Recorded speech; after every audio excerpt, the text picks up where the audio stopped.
आप सभी छात्रों का ऑनलाइन क्लासेस में स्वागत है। मैं प्रिज्म क्लासेस का डायरेक्टर एस.के. भारती आप सभी छात्रों का मंगल कामना करता हूं। घबराएं नहीं, घर में रहें और घर में रहते हुए ऑनलाइन क्लासेस के माध्यम से आप पढ़ाई करें।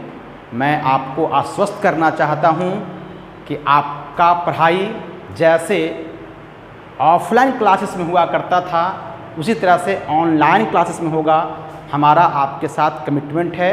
प्रिज्म क्लासेस आपकी उज्जवल भविष्य की कामना करता है और धैर्यपूर्वक ईमानदारी से घर में खूब मेहनत कीजिए। 10 घंटे का मिनिमम सेल्फ स्टडी रिकॉर्ड करें। हम आपके साथ हैं। तो आज जो डिस्कशंस का पॉइंट है आपके बीच में हम करेंगे, उस टॉपिक का नाम है केमिस्ट्री का चैप्टर नंबर 2 हम लोग डिस्कस कर रहे थे, सॉल्यूशन में बहुत सारी बातें हम लोग सीखे थे। आज जो हम लोग डिस्कस करेंगे उस टॉपिक का नाम होगा bond of factors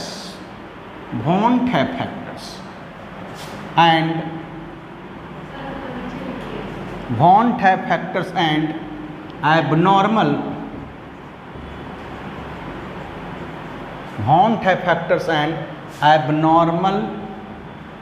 molar mass,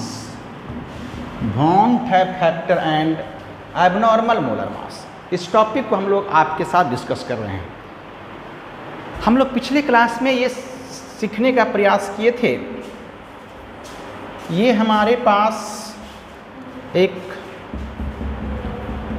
कोई सॉल्वेंट है और हमने इस सॉल्वेंट में नॉन वोलेटाइल सॉल्यूट को ऐड कर रहे हैं। हमारे पास कोई सॉल्वेंट है और इस सॉल्वेंट में नॉन वोलेटाइल सॉल्यूट को ऐड करके एक सॉल्यूशन बनाना चाह रहे हैं। तो अगर ये नॉन वोलेटाइल सॉल्यूट को सॉल्वेंट में ऐड करने के बाद अगर इस सॉल्यूट का डिसोसिएशन या एसोसिएशन होता है, हम बता रहे हैं कि अगर आपने नॉन वोलेटाइल सॉल्यूट को ऐड कर रहे हैं सॉल्वेंट में और जैसे इसमें ये ऐड किए तो आफ्टर एडिशन अगर इस सॉल्यूट का डिसोल्यूशन हो जाता है या एसोसिएशन होता है, डिसोसिएशन या एसोसिएशन, मॉलिक्यूल अंदर जाने के बाद सॉल्वेंट में ये ब्रेक कर जाते हैं या कई मॉलिक्यूल्स मिलकर करके एक बड़े मॉलिक्यूल का निर्माण करते हैं। तो उस केसेस में सॉल्वेंट में आने के जाने के बाद इस सॉल्यूट पार्टिकल्स के नंबर डिक्रीज करेंगे या इंक्रीज करेंगे। हम लोग सीखे हैं कि कॉलिगेटिव प्रॉपर्टीज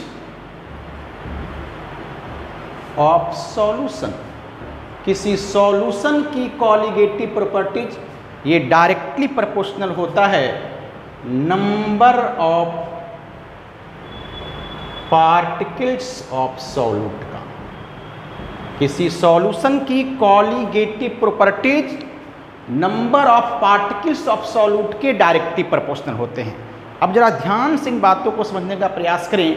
हम कह रहे हैं कि अगर आप सॉल्वेंट में नॉन वोलेटाइल सॉल्यूट को ऐड करते हो तो या तो डिसोसिएशन एसोसिएशन होने से, मान लेते हैं कि आपने नॉन वोलेटाइल ऐड किया और डिसोसिएशन हो गया, मतलब एक बड़ा मॉलिक्यूल जो था वह डिसोसिएट होकर करके कई छोटे छोटे मॉलिक्यूल्स में टूट गए, कई छोटे छोटे आयंस में टूट गए। तो क्या जब नंबर आयंस में टूटेगा ये मॉलिक्यूल तो क्या होगा, number of particles of solute increase कर जाएंगे और जब सॉल्यूट पार्टिकल इंक्रीज करेगा तो कॉलिगेटिव प्रॉपर्टीज का मान भी इंक्रीज करेगा। अब अगर कॉलिगेटिव प्रॉपर्टीज का मान इंक्रीज करेगा तो हम लोग पढ़े हैं कि मोलर मास ऑफ सॉल्यूट, ये होता है कॉलिगेटिव प्रॉपर्टीज का इनवर्सली प्रोपोर्शनल। कॉलिगेटिव प्रॉपर्टीज का इनवर्सली प्रोपोर्शनल होता है मोलर मास सॉल्यूट। अभी हम लोग कहें कि नॉन वोलेटाइल सॉल्यूट डालने से अगर डिसोसिएशन हुआ तो नंबर ऑफ पार्टिकल्स इंक्रीज कर गए, और नंबर ऑफ पार्टिकल्स जब इंक्रीज कर गया तो कॉलिगेटिव प्रॉपर्टीज का मान इंक्रीज किया। अब यहाँ ध्यान देखिए, जब कॉलिगेटिव प्रॉपर्टीज का मान इंक्रीज करेगा तो सॉल्यूट का मोलर मास डिक्रीज करेगा। इसका मतलब है कि अगर किसी नॉन वोलेटाइल सॉल्यूट को आप सॉल्वेंट में डालते हैं तो डिसोसिएशन के बाद अब वह सॉल्यूट का मोलर मास जितना होना चाहिए नॉर्मल कंडीशन में अब उतना न होकर के डिक्रीज कर जाता है। ये जो मोलर मास में जो कमी आती है डिसोल्यूशन के कारण, डिसोसिएशन के कारण, इसी का टेक्निकल नाम है abnormal molar mass. Abnormal molar mass. अब हम लोग यहाँ पे आ जाए एसोसिएशन के केस में। मान लेते हैं कि हम लोग ने नॉन वोलेटाइल सॉल्यूट को ऐड किए, तो नॉन वोलेटाइल सॉल्यूट को ऐड करने से मान लेते हैं कि एसोसिएशन हो गया। तो एसोसिएशन मतलब छोटे छोटे स्मॉलर पार्टिकल मिल्स करके 10, 20, 50 ऐसे मिल करके एक लार्जर पार्टिकल का निर्माण कर दिए। इसका मतलब है कि जैसे ही आपने सॉल्यूट को इसमें ऐड किए तो नंबर ऑफ पार्टिकल्स डिक्रीज कर गए, क्योंकि यहाँ पर छोटे छोटे पार्टिकल मिलकर करके लार्जर पार्टिकल का निर्माण कर रहे हैं। तो नंबर ऑफ पार्टिकल्स डिक्रीज किया, और जब नंबर ऑफ पार्टिकल्स डिक्रीज करेगा तो कॉलिगेटिव प्रॉपर्टीज का मान डिक्रीज करेगा, और कॉलिगेटिव प्रॉपर्टीज का मान डिक्रीज करेगा तो मोलर मास ऑफ सॉल्यूट बाबू क्या होगा, इंक्रीज करेगा। यानी हम लोग ऐसा समझ रहे हैं कि अगर सॉल्यूट पार्टिकल का एसोसिएशन हो जाता है तो सॉल्यूट का जितना नॉर्मल मोलर मास होना चाहिए अब ऐसा नहीं हो पाता है। तो इस कंडीशन को भी हम लोग कहते हैं एबनॉर्मल मोलर मास। यानी डिसोसिएशन होने से पार्टिकल की संख्या बढ़ता है तो मोलर मास घटेगा, एसोसिएशन होने से पार्टिकल की संख्या घटता है तो मोलर मास बढ़ेगा। तो यहाँ पे एसोसिएशन में मोलर मास बढ़ता है, डिसोसिएशन में मोलर मास घटता है। ये जो एसोसिएशन और डिसोसिएशन के कारण मोलर मास डिक्रीज या इंक्रीज करता है उसी का नाम है एबनॉर्मल मोलर मास। अब यहीं पे एबनॉर्मल मोलर मास में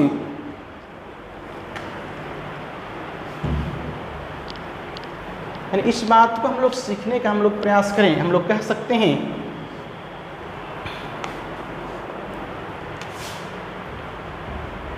when a non volatile solute is mixed with, when a non-volatile solute is mixed with pure solvent, is mixed with pure solvent to form a solution, then due to dissociation, then due to dissociation or association, then due to dissociation or association, number of solute particles, number of solute particles in this solution, changes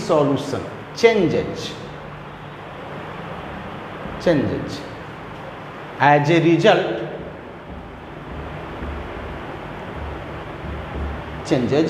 result, the value of colligative properties, as a result the value of colligative properties also increases or decreases due to decrease due to increase or decrease in the value of colligative properties. The molar mass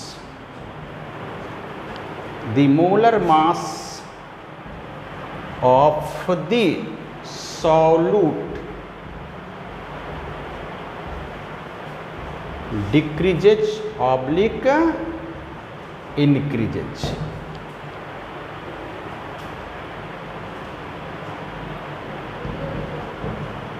The decrease oblique increase in molar mass of solute, the decrease oblique increase in molar mass of solute due to dissociation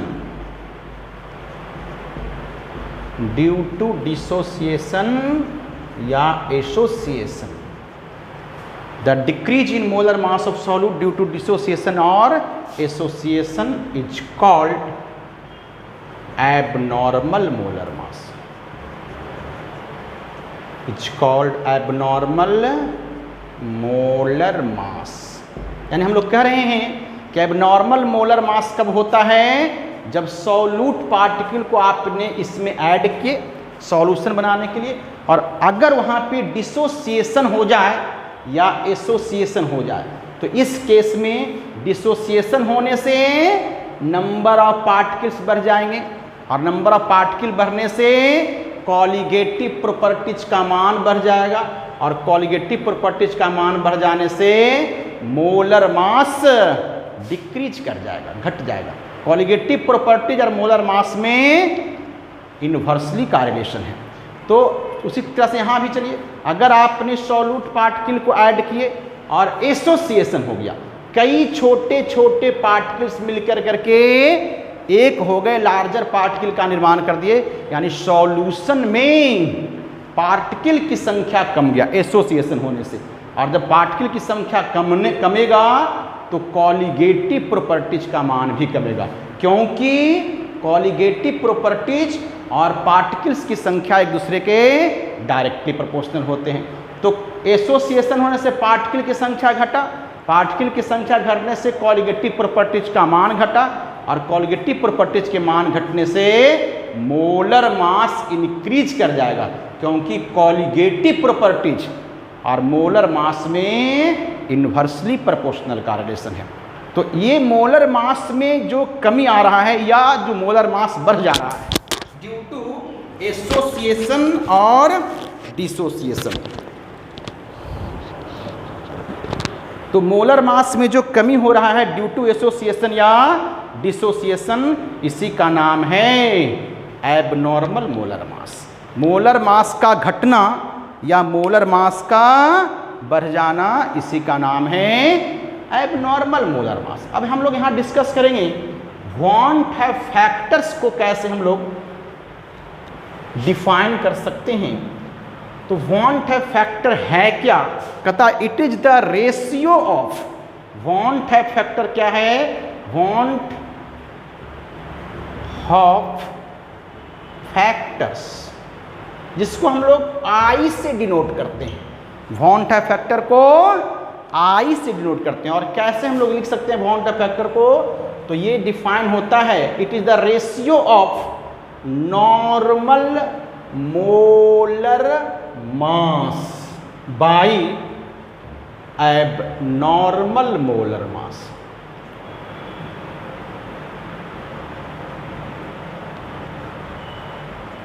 it is the ratio of normal molar mass by abnormal molar mass. दूसरे term में हम लोग आई को कैसे define कर सकते हैं, हम लोग सीखे हैं कि since molar mass of solute ये इन्वर्सली प्रोपोर्शनल होता है कॉलीगेटिव प्रॉपर्टीज का। तो कॉलीगेटिव प्रॉपर्टीज और मोलर मास में इन्वर्सली प्रोपोर्शनल का रिलेशन है। तो ऊपर में अगर नॉर्मल मोलर मास है, इसी को अगर कॉलीगेटिव प्रॉपर्टीज के रूप में लिखना हो तो यहाँ पर नॉर्मल की जगह अब नॉर्मल कॉलीगेटिव प्रॉपर्टीज लिख देंगे। तो इसलिए यहाँ पे van't Hoff factor in terms of colligative properties, van't Hoff factor in terms of colligative properties i कैसे लिखेंगे, जहाँ नॉर्मल मोलर मास है वहाँ एब नॉर्मल कॉलीगेटिव प्रॉपर्टी लिख देंगे। तो लिख देंगे एब normal value of colligative properties और बाई एबनॉर्मल मोलर मास नीचे है तो कॉलीगेटिव प्रॉपर्टी टर्म लिखेंगे तो नॉर्मल लिख देंगे। तो बाई लिखेंगे normal value of colligative properties. तो कॉलीगेटिव प्रॉपर्टीज की टर्म हम लोग ऐसे लिखेंगे, लेकिन नॉर्मल और एबनॉर्मल के लिए एक टेक्निकल वर्ड है कॉलीगेटिव प्रॉपर्टीज में। नॉर्मल के लिए हम लोग लिखते हैं कैलकुलेटेड और एबनॉर्मल को लिखते हैं ऑब्जर्व्ड। तो लिख सकते हैं इसको observed value of colligative properties और नॉर्मल के लिए हम लोग लिखेंगे calculated value of colligative properties, calculated value of colligative properties. अब आप जानते हैं कि कॉलीगेटिव प्रॉपर्टीज और number of particles of solute एक दूसरे के डायरेक्टली प्रोपोर्शनल होते हैं।